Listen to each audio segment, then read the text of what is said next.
오늘은 요엘서 두 번째 시간인데요. C.S. 루이스가 이런 얘기를 해요. 기독교는 낭패와 절망에서부터 시작한다. 주님의 죽음은 죽음으로 마무리가 되질 않고 사흘 만에 새로운 생명으로 부활의 첫 열매가 되셔 그 약속의 소망을 온 인류에게 허락하셨듯이 기독교는 낭패와 절망에서부터 시작한다. 여러분도 그 사실을 믿습니까? 자, 오늘 요엘서 두 번째 시간인데 서론격으로 오늘 내용은 이런 내용으로 전개가 되고 또 1장 마무리 부분에서 그런 내용을 발견할 수 있을 겁니다. 첫 번째가 뭐냐 하면 여호와의 날이 임박했다. 이 부분에 대해서는 사실 오늘 가장 중요한 중심 주제입니다. 여호와의 날이 임박했다. 근데 그날은 오늘 마지막 19절을 보니까 이런 대목이 있죠. 여호와여 내가 주께 부르짖으오니 불이 목장의 풀을 살랐고 불꽃이 들의 모든 나무를 살랐음이니이다. 들짐승도 주를 향하여 헐떡거리오니 시내가 다 말랐고 들의 풀이 불에 탔음이니이다. 몇 가지 단어를 걸러보면 이렇게 정리가 돼요. 불이 목장을 살랐어요. 또 나무를 살랐어요. 짐승도 갈아요 헐떡거려요. 그리고 시내도 말랐고 풀이 불에 다 타버렸습니다. 얼핏 이 대목만 보면 무슨 엄청난 화재가 났었나 이렇게 보여지는데 그 얘기는 아니고 이건 조금 문예적 표현입니다. 이제 그 이유는 본문을 이제 강해해 나가면서 설명을 드릴 겁니다. 그리고 세 번째 내용이 이 땅은 아무것도 열매 맺을 수 없으니까 음식과 열매와 곡식이 끊어지니 여러분 자연스럽게 뭐가 중단이 됐을까요? 백성들에게 소출이 없어진 거예요. 한두 명이 아니고 온 시대 사람들이. 그러니까 제단에 드릴 재물조차 말라버린 겁니다. 그럼 뭐가 중단이 됐겠죠? 제사가 끊어져요. 제사가 끊어지고 제사가 끊어지니까 성전 안에서 하나님의 복으로 흥겨워하고 즐거워하던 교제 속에 하나님의 경의를 경험하던 그 예배의 즐거움도 끊어진 겁니다.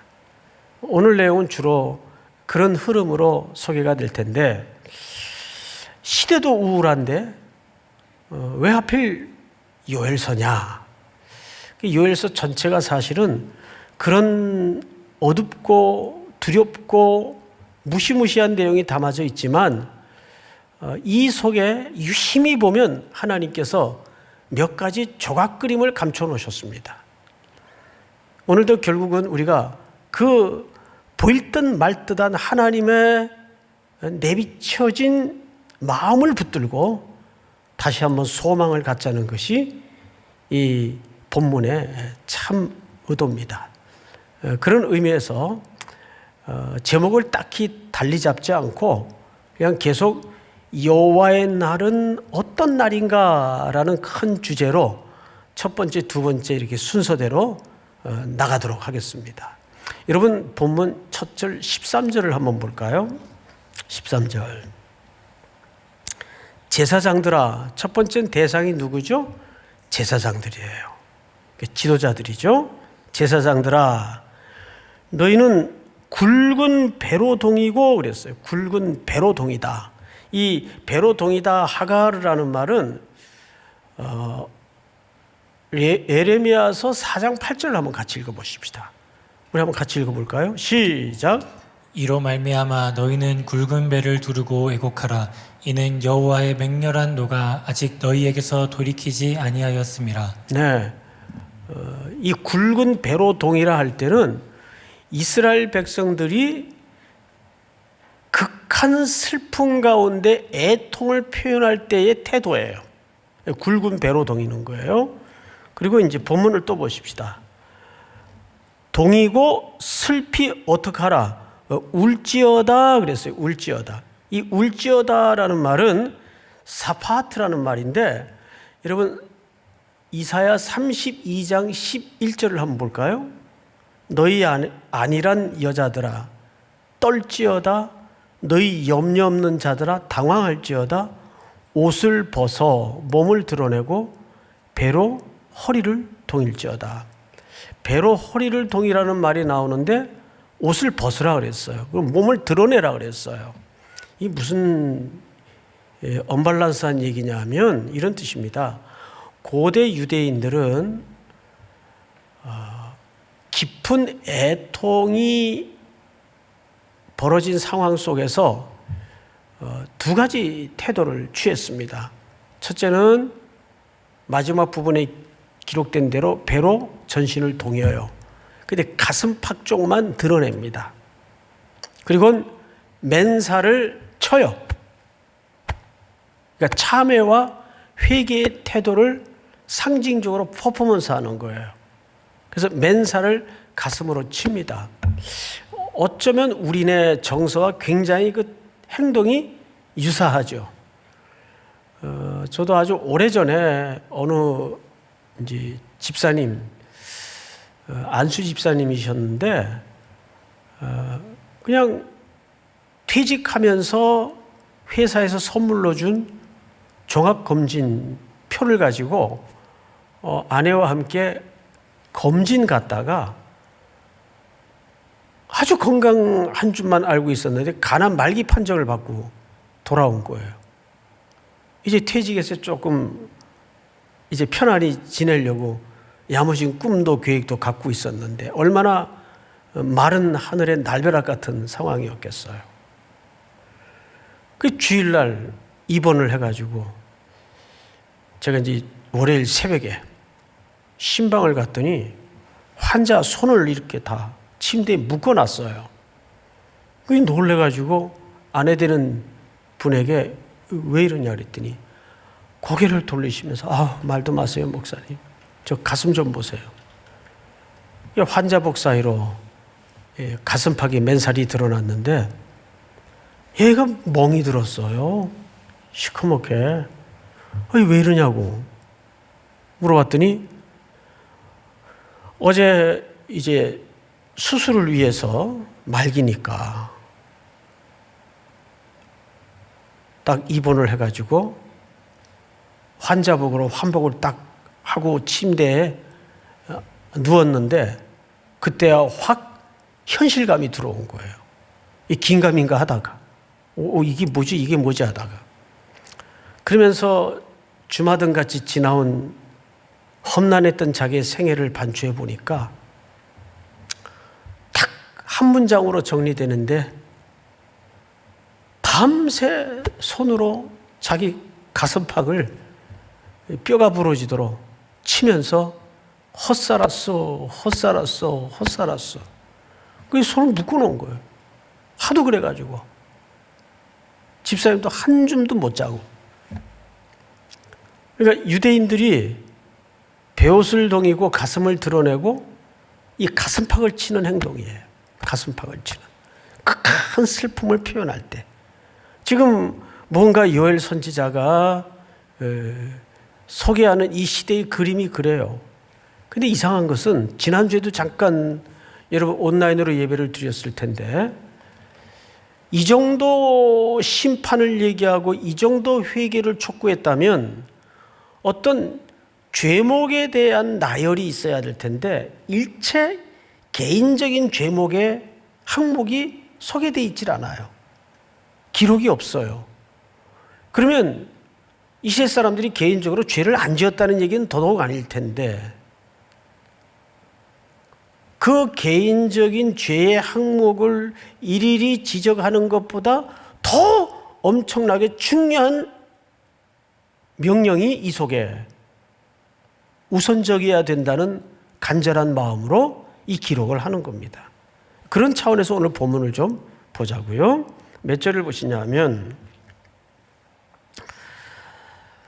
13절 중반인데 제단에 수종 드는 자들아 너희는 울지어다. 내 하나님께 수종 드는 자들아 너희는 와서 굵은 베옷을 입고 밤이 새도록 누울지어다. 밤이 새도록 눕다라는 말은 여기 와서 자라 그 말이 아니고 성전에서 자라 그 말이 아니고 성전에서 집중적으로 시간을 보내라 그 말이에요. 집중적으로 성전에서 시간을 보내라. 그리고 이는 소제와 전제를 너희 하나님의 성전에서 드리지 못함이로다. 소제와 전제는 전부 곡식으로 열매가 있어야 드려지는 제사인데 이걸 못 드리게 됐어요. 왜 못 드리게 됐죠? 아까도 말씀드렸지만 소출이 없는데 뭘로 드려요? 음식이 끊어진 거예요. 소출이 끊어진 거예요. 그러니까 자연이 모두 끊어집니까? 예배도 끊어진 거예요. 제단의 제물 드림도 끊어진 겁니다. 여러분 신명기 12장을 한번 우리 볼까요? 제가 읽겠습니다. 오직 너희의 하나님 여호와께서 자기의 이름을 두시려고 너희 모든 지파 중에서 택하신 곳인 그 기실 곳으로 찾아 나아가서 6절 시작. 너희의 번제와 너희의 제물과 너희의 11조와 너희 손의 거제와 너희의 서원제와 낙헌 예물과 너희 소와 양의 처음 난 것들을 너희는 그리로 가져다가 드리로. 거기 곧 너희 하나님의 여호와 앞에서 먹고 너희 하나님 여호와께서 너희의 손으로 수고한 일에 복주심으로 말미암아 너희와 너희의 가족들이 뭐 할지니라? 즐거워할지니라. 이게 뭘 얘기하냐 하면 이스라엘 백성들의 최고의 경의의 희열은 경이로움과 기쁨은 하나님이 주신 복을 하나님 앞에 표현하면서 성전에서 그 제사를 드리는 가운데 주시는 공동체의 기쁨. 우리가 지금 그걸 잃어버리고 살잖아요. 그게 최고의 복으로 알고 있단 말이에요. 음식이 끊어지니 소출이 끊어지니 음식이 끊어지고 제단에 드릴 제물이 끊어져요. 제사가 끊어지고 제사가 끊어지니 그 성전에서 공동체가 경험했던 하나님의 기쁨의 경이로움을 경험하지 못하는 그것도 끊어진 거예요. 즐거움과 희락과 웃음소리가 멈춰버린 거예요. 오늘날 지금 세계 교회의 정황을 이보다 더 정확하게 설명할 수 있을까요? 이 똑같은 상황입니다, 지금. 제가 이 본문을 묵상하면서 요즘 말로 아주 소름이 끼칠 정도로 야, 어쩌면 이 요엘 선지자의 글은 이 시대의 정황과 이렇게 닮아 있을까? 그런데 여기 여러분들이 놓쳐서는 안 되는 유심히 들여다봐야 될 다른 요엘 선지자의 표현 하나가 있어요. 뭐냐 하면 13절을 다시 보세요. 제사장들아 너희는 굵은 배로 동이고 슬피 울지어다. 제단에 수종드는 자들아 너희는 울지어다. 내 하나님께 수종드는 자들아. 여기까지는 별 이상 없어요. 요엘 선지자가 하나님을 무슨 하나님? 내 하나님이라고 그랬어요. 그런데 후렴구에 가서 너희 하나님의 성전에서 드리지 못함이로다. 여기서는 내 하나님이에요? 누구의 하나님이에요? 너희 하나님. 누구 보고 지금 하는 얘기죠? 제사장들. 그러면 자, 화면을 좀 여러분 봐주시기 바랍니다. 요엘 선지자의 언어 표현을 빌리자면 내 하나님이 따로 있고 제사장들의 하나님이 따로 있다는 얘기입니까? 아니라면 어차피 한 하나님일 텐데 왜 이렇게 다른 표현을 썼을까? 왜 내 하나님이라 그랬다가 후렴구의 제사장들에게 뭔가를 강조할 때는 너희 하나님이라 그랬을까요? 여기에는 아주 그 요엘 선지자 입장에서의 제사장들에 대한 깊은 경고의 메시지가 담아져 있는 겁니다.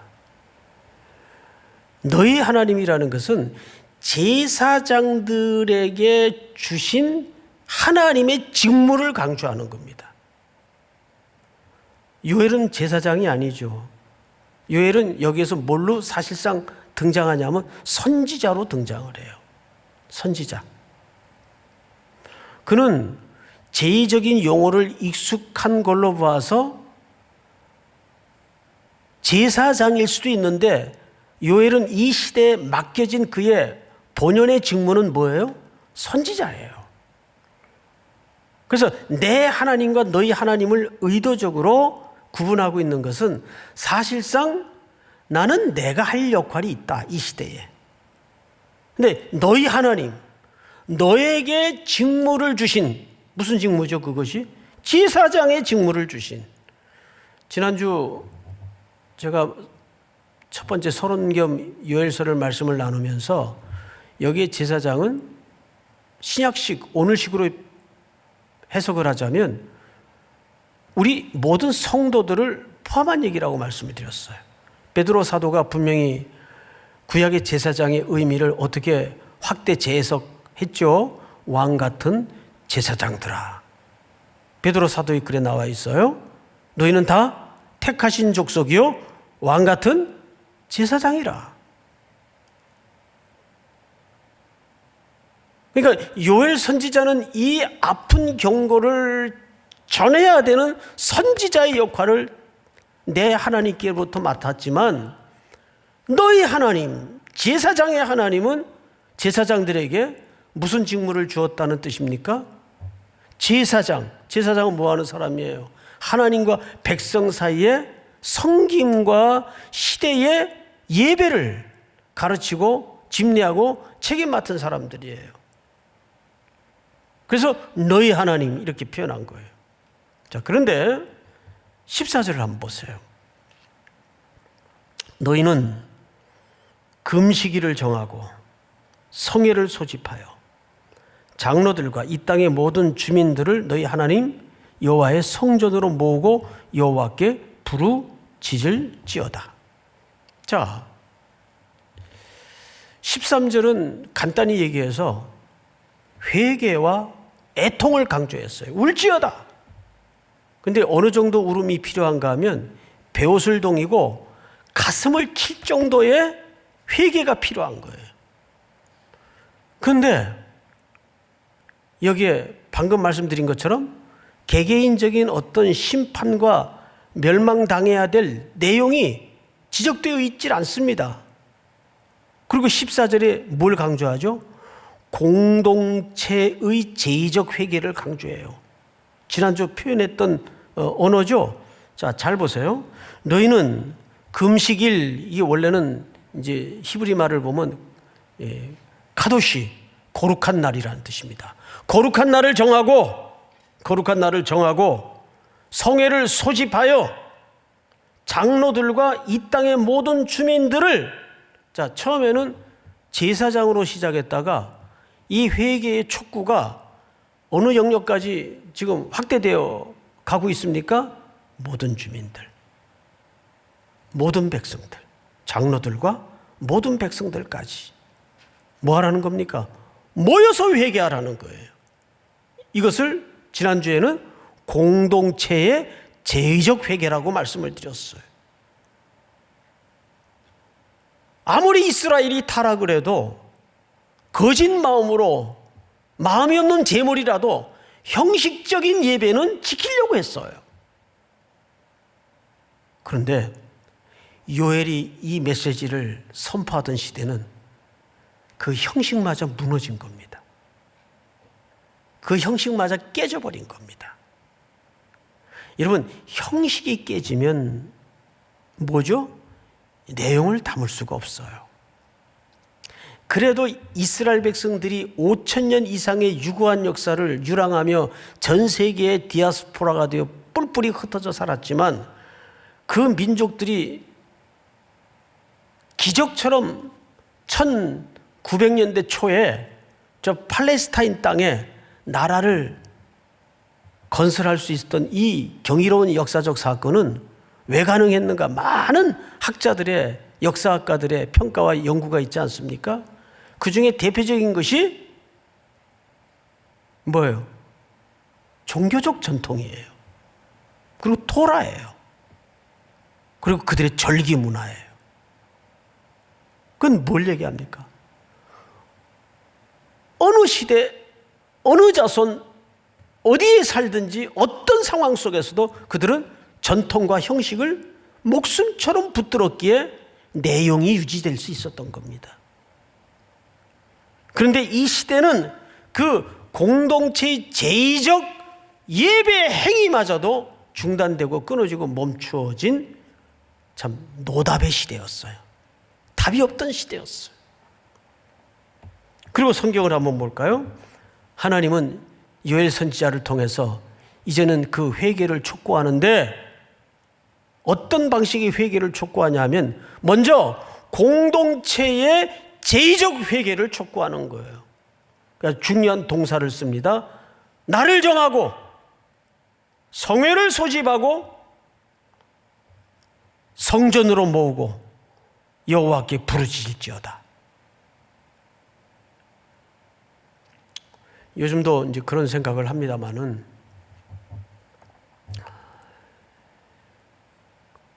이게 좀 조심스러운 표현이긴 한데 언제까지 교회가 예배에 대해서 이렇게 물론 방역을 해야 되는데 이렇게 획일적으로 그어되는 기준에 따라서 예배를 중단해야만 하는가? 성도의 교제가 중심인 만남을 멈춰야만 하는가? 좀 고민스러워요. 혼란스러워요. 그게 지금 목회자들이 이거 옳게 하고 있는가 하는 좀 두려운 생각도 들고요. 뭐 오늘 또 저녁에 발표를 하겠죠. 근데 제 마음속에는 발표를 어떻게 하든 이제 우리 교회 방침에 따라서 이제는 뭔가 성도들에게 기준을 함께 해야 되겠다는 각오는 갖고 있습니다. 여기서 섣불리 지금 예배 시간이기 때문에 말씀을 드릴 수는 없지만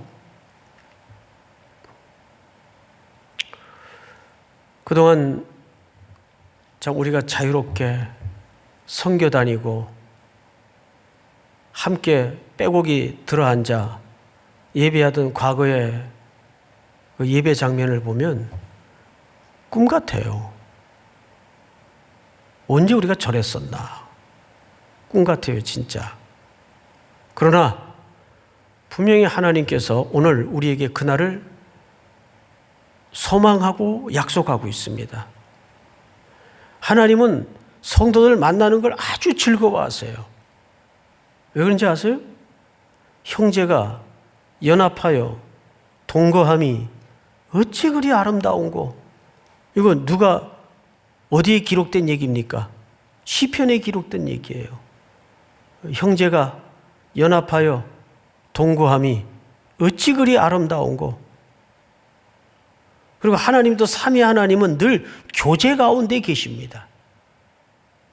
늘 함께 하는 걸 굉장히 기뻐하세요. 성도는 기본적으로 함께 해야 돼요. 그리고 그 함께함 속에서 주시는 격려와 기쁨과 감사와 배움과 교훈이 얼마나 놀랍습니까? 자, 우리가 16절을 보십시다. 슬프다 그날이요 여호와의 날이 가까웠나니. 자, 이제 가장 중요한 본문에 우리가 이르렀습니다. 우리말 성경에는 지금 슬프다 그날이요가 한 번 더 있는데 70인역이라는 성경에는 이게 3번씩 나와요. 슬프다 그날이요, 슬프다 그날이요, 슬프다 그날이요. 애통의 초절정을 소개하고 있는 거죠. 그런데 여호와의 날이 어쨌대요? 여호와의 날이 가까웠나니 그랬어요. 자, 이 부분이 여호와의 날이 중요한 주제이긴 한데 여기서 오늘 초점은 가까웠다는 게 무슨 뜻일까? 두 가지 의미가 있습니다. 첫째는 이 가까웠다는 말은 불현듯 갑자기 저항할 수 없는 시간. 예수님도 자신의 오심을 어떻게 소개했죠? 도적이 옴같이 어느 날 갑자기. 그러니까 이건 분명 시간의 문제인데 그 시간이 어떤 시간인가 하면 어느 날 갑자기 불현듯 저항할 수 없는 시간이에요. 주님은 그렇게 오신다는 거죠. 그런데 여호와의 날이 그렇게 오신답니다. 그리고 그 날이 가까웠대요. 근데 여기 가까웠다는 말에 또 한 측면에 중요한 메시지가 있어요. 여러분 살면서 이런 얘기 많이 들어보셨죠?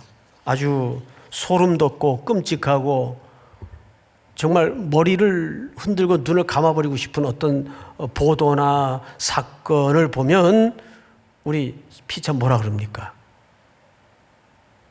말세야. 정말 종말이 가까웠나 보다. 그런 얘기를 해요. 그러면 그거는 지금 느끼는 겁니까? 지금 안 느끼고 느낄 겁니까? 지금 느끼는 거란 말이에요. 예? 그런 느낌을 지금 느끼는 거란 말이에요. 그리고 그 지금 느끼는 그것이 뭐예요? 이미 여호와의 날이 들어와 있는 거예요. 그 조짐이 이미 들어와 있는 거예요. 무슨 뜻인지 알겠어요? 우리가 어느 한 방향에 하늘에 노을이 지면 구름이 끼면 비가 오겠구나 알듯이 우리가 시대를 보면 알잖아요. 저런 상태로 와서 이게 정말 다 됐구나, 쟤 다 됐구나. 그게 느껴요. 그 지금 현재 느끼는 거 아니에요. 근데 아직 어떤 팩트적인 사건은 오지 않았지만 현재 느낌으로써 이미 그날은 와 있는 거예요. 그래서 여호와의 날이 가까웠다는 뜻은 시간적인 물리적인 의미도 있지만 이건 현재성을 얘기합니다. 예수님이 십자가에 창조주께서 십자가에 죽으시는 그 순간부터 성경은 뭐라고 규정하고 있죠? 종말. 종말이에요. 그때부터. 이것이 우리 개혁주의 입장에서의 종말관입니다. 주님 다시 오실 때까지 그 종말은 지금 진행되고 있어요. 지금이 여호와의 날이에요. 자, 그러면 이 여호와의 날을 성경에서는 어떻게 소개하는가? 자, 16절을 보세요. 15절을 마저 설명을 드리고 16절로 넘어가겠습니다. 가까웠나니 곧 멸망 같이 전능자에게로부터 이르리로다. 여기 멸망이라는 말은 이 말은 이제 원문을 보면 아주 재밌게 표현되어 있는데 멸망이라는 말은 우리 모니터의 성도님들과 이 본당에 있는 형제자매들 한번 따라서 하십시다. 멸망이라는 말은 무슨 뜻인가 하면 히브리 말로 쇼드. 예, 쇼드. 근데 그 뒤에 전능자라는 말이 나와요. 전능자. 전능자라는 말이 샤다이. 뭐가 비슷하죠? 쇼드와 비슷한 음을 가지고 있어요. 이걸 보통 히브리어에서는 워드프레이라고 합니다. 말놀이. 이 말은 무슨 뜻인가 하면 일부러 이 쇼드와 전능자에 해당하는 샤다이를 연결시켜 문장을 만들므로써 이 멸망의 모든 주권은 하나님께 있다는 것을 기억해야 하도록 강조하는 거예요. 쇼드와 샤다이. 성경을 잘 보세요. 멸망. 그 다음에 뭐라 그랬죠? 15절. 멸망같이 전능자에게로부터 이르리로다. 그러니까 이 심판의 주도자와 주권자는 누구시란 얘기입니까? 샤다이. 쇼드의 주권자는 샤다이예요. 이걸 강조하는 거예요. 요엘 선지자가. 여호와의 날이 가까웠다. 그리고 그날은 16절 먹을 것이 우리 눈앞에 끊어지지 아니하였느냐. 기쁨과 즐거움이 우리 하나님의 성전에서 끊어지지 아니하였느냐. 여기 동의반복어가 나오죠. 끊어지다. 이것은 언약에서 끊어진 상태를 얘기합니다. 사실상 언약에 관련된 표현이에요. 하나님의 언약이 백성들의 시각에서는 끊어진 것처럼 지금 여겨지고 느껴지는 거예요. 하나님이 어디 있어? 하나님이 계시면 이깟 눈에 보이지도 않는 바이러스 하나 제한 못하셔? 너희 하나님이 어디 있어? 그 소리를 수없이 귀로 듣다 또 이 시간들이 길어지고 반복되다 보니까 백성들의 마음속에도 정말 그런가? 교회는 필요 없는 건가? 하나님 보이지도 않는데 그럴 수밖에 없는 합리적인 이유가 있어요. 성경을 보세요. 16절 17절부터 읽겠습니다. 씨가 흙덩이 아래에서 썩어졌고 시간이 오래됐다는 얘기해 보세요. 이런 것이 창고가 비었어요? 당연하죠. 창고를 쓰지 않으니까 곡간이 무너집니다. 그 다음에 이는 곡식이 어떻게 됐어요? 시들었어요.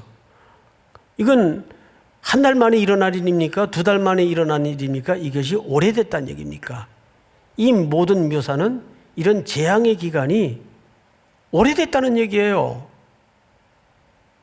한두 달이면 끝날 줄 알았는데 지금 6개월이 넘어가고 계절이 3번 바뀌었어요. 그렇죠, 여러분? 성경을 또 보십시다. 18절 가축이 울부짖고 소떼가 소란하니 이는 꼴이 없음이라. 양떼도 피곤하도다. 아니 사람 먹을 것도 없는데 당연히 짐승들 먹을 것은 있겠어요? 근데 여기 참 놀라운 얘기를 합니다. 19절 한번 같이 읽어보십시다. 시작. 여호와여 내가 주께 부르짖으오니 불의 복장의 풀을 살랐고 불꽃이 들의 모든 나무를 살랐음이니이다. 이 표현은 사실상 열왕기상 18장에서 가져온 표현입니다. 한번 띄워주세요. 여호와여 내게 응답하소서. 내게 응답하소서. 이 백성에게 주 여호와는 하나님이신 것과 주는 그들의 마음을 되돌이키심을 알게 하옵소서. 이게 무슨 얘기일까요? 지금 이 백성들이 뭔가 하나님을 떠나 있어요. 엉뚱한 데 간구하고 엉뚱한 데 구원을 구하고 있어요. 이 시대는 지금 3년 6개월 동안 하늘이 닫혀서 비가 오지 않던 시대입니다. 이스라엘 역사에 유례없는 끔찍한 시대였어요. 집집마다 오늘은 네 아이를 내놔라, 내일은 우리 아이를 잡자. 성경에 나오는 끔찍한 인육이 양식이 되는 그런 시대였어요. 다음 절을 볼까요? 이에 여호와의 불이 내려서 번제물과 나무와 돌과 흙을 태우고 또 도랑에 물을 할는지라. 마지막 절 시작. 모든 백성이 보고 엎드려 말하되 여호와 그는 하나님이시로다. 여호와 그는 하나님이시로다 하니. 요엘 시대가 맞았던 시대와 방불한 엘리야의 시대예요.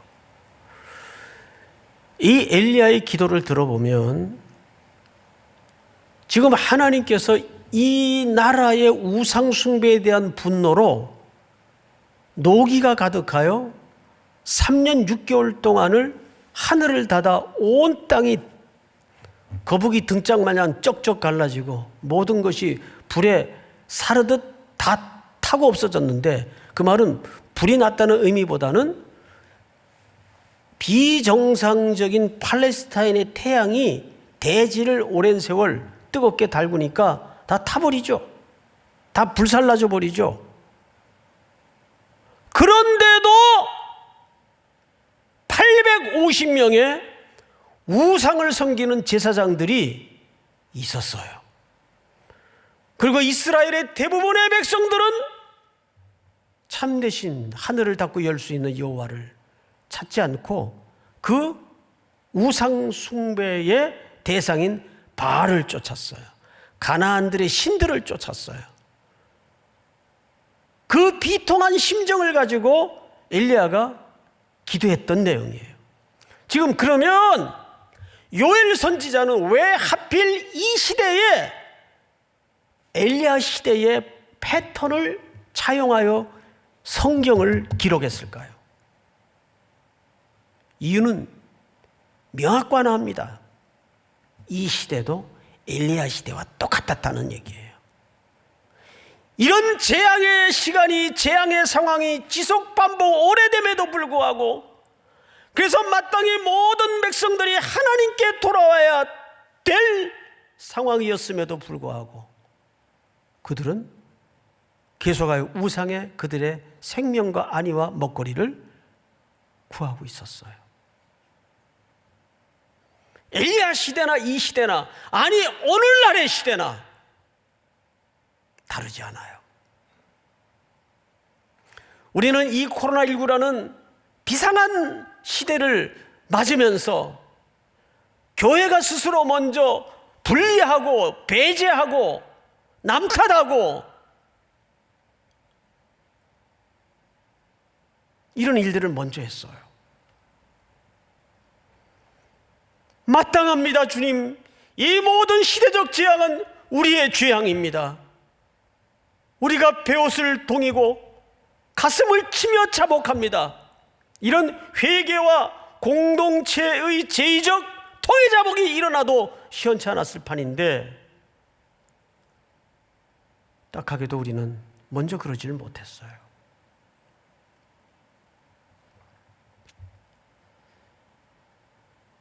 자, 그러면 20절을 한번 볼까요?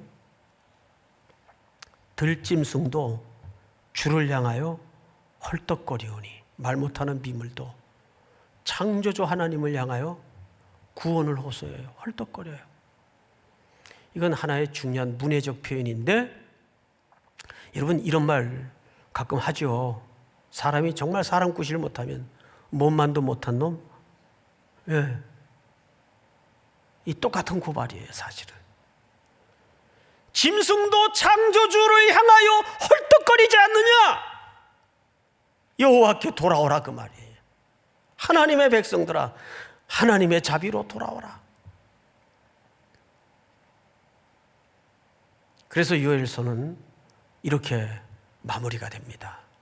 결론을 만나자면, 첫째, 여호와의 날은 두려움과 심판의 언어로 가득하죠. 요엘서 1장을 보면 하나님의 분노의 마음이 가득해요. 그런데 그 이면을 한번 살포시 엿보라고요. 여기 우리 그 형제자매들이 앉아 계신데, 나랑 아무 상관없는 이성이 막 다른 이성을 만나면 막 화가 나고 잠을 못 자고 그래요, 여러분? 나랑 아무 상관없는 사람인데 누굴 만나든 I don't care예요. 아무 상관없어요. 그런데 하나님이 모든 이미지와 모든 언어를 다 동원해서 하나님의 분노를 드러내셨어요. 두렵고 심판의 날임을 강조했어요. 그러면 그 이면에 하나님이 지금 무슨 마음을 살포시 우리에게 들추어 보여주고 싶은 걸까요? 나 너희 없으면 못 사는데, 난 너밖에 모르는데 너 왜 한눈 파니? 제발 좀 돌아와라. 돌아와라. 내게로 돌아와라. 이 하나님의 지침이 없는, 끊임이 없는 우리를 향하신 헤세드의 사랑, 하나님의 자비의 마음이 이 극렬한 분노의 언어 속에 감춰져 있는 거예요. 우리가 성경을 읽다가 그 마음을 보지 못하면 성경은 허들른 거죠. 아니 나랑 아무 상관없는데 누굴 만나든 뭔 상관이에요 도대체. 거기 열내고 불낼 일이 뭐 있겠어요. 그런데 내 사랑하는 자이니까, 내 자녀이니까 아무한테나 절하고 아무한테나 먹거리를 구하는 것은 견디질 못하는 거예요, 하나님께서. 에? 이것이 두려움과 심판의 언어로 가득한 여호와의 날에 감추어진 슬쩍 일부러 내비치시는 하나님의 마음이에요. 이 시대와 우리를 향한 마음이라는 걸 잊어버리지 마시기 바랍니다. 두 번째, 요엘 선지자는 공동체의 제의적 회개를 촉구합니다. 우리가 너무 자유롭게 바쁘면 못 드리고 또 시간 남으면 드리고, 예배는 바쁘면 못 드리고 시간 남으면 드리는 것이 예배가 아닙니다. 어떤 상황 속에서도 부르신 그 현장이 내 예배의 자리고 예배의 처소가 돼야 돼요. 이게 무너졌단 말이에요 지금. 근데 이것은 누구 한 사람에게만 지적하는 문제가 아니라 공동체의 제의적 회개를 요엘 선지자는 지금 촉구하고 있는 거예요. 마지막 세 번째로 다 같이 시작. 심판과 회개 후에는 회복이 있으며 그 회복은 예전과 더 높고 새로운 회복이 될 것이다. 아멘. 우리 모니터에 예배하는 모든 성도님들도 다 같이 아멘. 하나님께서는 분명히 우리가 여호와께로 돌아오면 그분도 반드시 우리를 향하여 얼굴을 돌리신다고 약속해 주셨습니다. 그 회복의 날이 다가올 때 더 새롭고 더 견고한 회복으로 우리 모두를, 한국교회를, 성도 한 사람 한 사람을 새로이 이끄실 것을 확신합니다. 다 일어나십시다. 아무것도 두려워 말라.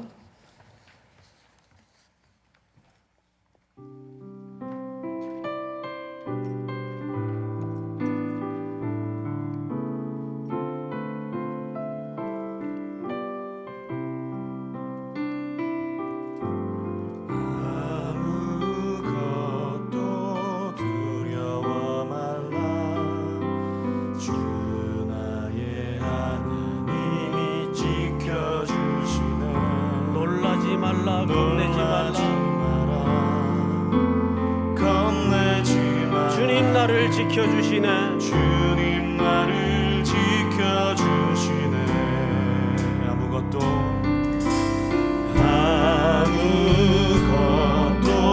두려워 말라. 주 나의 하나님 지켜주시네. 놀라지 마라.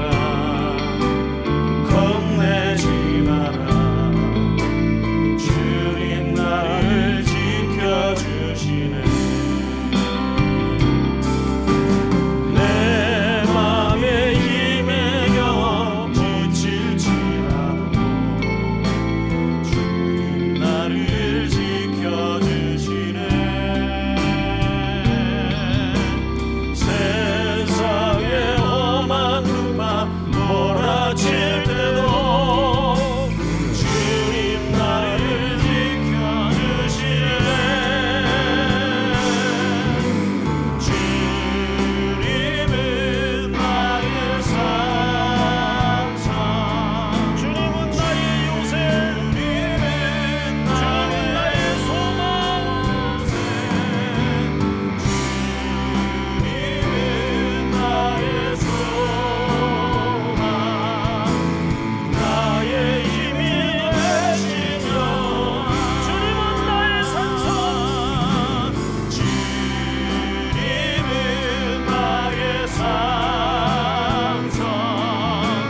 지금은 우리 구주 예수 그리스도의 은혜와 하나님 우리 아버지의 높고 깊고 넓으신 사랑하심과 성령님의 교통 교제하심이 오늘 머리 숙여 경배를 드리는 모든 성도들, 해외, 군에 출타해 있는 가족들, 태중의 생명까지 영원토록 함께 있을지어다. 아멘.